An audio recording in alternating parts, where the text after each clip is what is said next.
Alors, on est le 30 juillet. Donc, je vous fais une vidéo de fin du mois et début du mois pour juste vous dire. Donc, en venant pas souvent, on a quand même. Bon, c'est sûr, hein, vous voyez, on vient pas souvent, c'est la pampa. Donc, mais il y a des jolies fleurs. Donc voilà, et bon, bah là, comme des laitrons, je me souviens plus du nom, monte haut, mais ma foi, bon, bah, j'ai décidé de faire à la manière cool. À la manière cool, sans trop bosser, rien trop faire. On a quand même des haricots. Là, j'ai jamais travaillé le sol, j'ai juste mis une bâche et semé, un peu gratouillé, enlevé la mauvaise herbe et semé. C'est tout ce que j'ai fait. Peut-être biné entre temps, couvert avec du foin. Je vous mettrai une photo des fèves. Donc là, on les a déjà cueillis la semaine dernière. Je vous mettrai la photo des récoltes. Là, on en voit encore un pied. J'étais voir mon ami ostéopathe, hein, pas parce que je me suis fait mal au dos au jardin, pas du tout. Mais il est italien, d'origine italienne. Il disait les paysans italiens mangeaient ça au déjeuner, des fèves et du fromage de chèvre. Voilà. Donc le groseillier macro sur celui-là, il n'y en a plus, mais j'en ai trouvé sur l'autre, le dernier coup. Parce que j'en ai un caché là. Ça, c'est les fleurs de carottes. C'est qu'il est caché l'autre. Là. Le problème, c'est que je le trouve plus. Ah si, le voilà. Donc là, on a des petites. Ah, il y en a par terre même. Donc voilà. Donc on a la luzerne qui est bien fleurie. Donc on va vraiment, mon idée c'est vraiment de la laisser monter en graines, que ça se ressème. Et il y avait même une floraison un peu bleutée, à moins que ça s'est déteint avec l'eau. Et je trouvais ça formidable. Donc voilà, hein, j'ai vraiment paillé. Puis le reste pousse. Je vais ressemer des haricots, je pense. Là, c'était l'autre écart, sont en fleurs. Donc on aura une récolte décalée. C'est ce que j'ai appris cette année, voilà.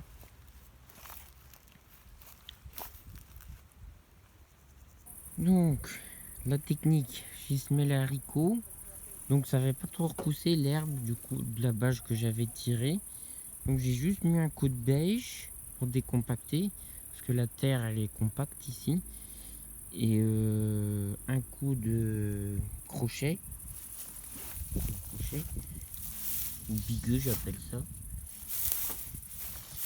Et après j'ai tiré, je suis pas trop équipé en outils. Avec la binette là. D'ici on est passé de 40 cm. J'ai mis les graines, voilà c'est tout. Et je vais tester les plants, ils sont un peu fragiles. Alors les deux premiers plants, ici je vais pas mettre d'engrais organique, j'ai un sac d'engrais organique. Et tous les autres plants je vais en mettre. Donc c'est pour moi en mémoire, les deux plants en bas, j'ai pas mis d'engrais organique. Pour les courges, j'en ai mis ceux à l'extrémité à gauche. Sauf celle-là, bah, je vais en mettre à celle-là. Comme ça, celles qui sont entre les choux, donc c'est pas la même variété. Ouais, si, je vais faire comme ça pour voir la différence. Voilà. Alors, sur les fruitiers, j'ai fait une taille légère de ce qui repousse. Voilà, des fois, par exemple, quand on a une pousse qui pousse comme ça, je m'y connais pas assez, mais là, je me dis que de toute manière, j'éclaircis dedans aussi et que ça ira plus la sève aux fruits comme ça. Vous voyez, j'ai déjà des pommes sur le pommier d'Elbar Céleste qui celui-là donnera en octobre. L'autre là-bas aussi, je nettoie un peu le tour autour. Vous voyez les petits cerisiers que j'ai récupérés, j'ai planté dans les prés. Alors c'était rigolo, tout à l'heure il y avait les vaches tout autour.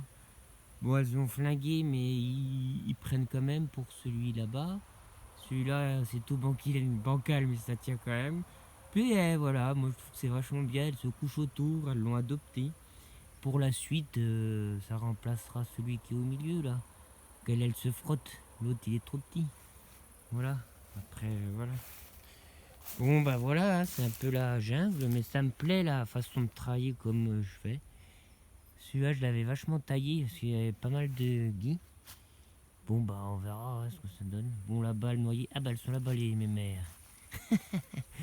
Voilà, voilà, j'adore ce concept. Je prends vraiment plaisir au jardin de faire à la cool quoi. C'est pas cool mais vu le temps que j'ai, c'est vraiment la méthode la plus bénéfique. Bon bah c'est haut, hein, ça recommence à être haut. J'attends vraiment que la luzerne graine et puis je faucherai tout.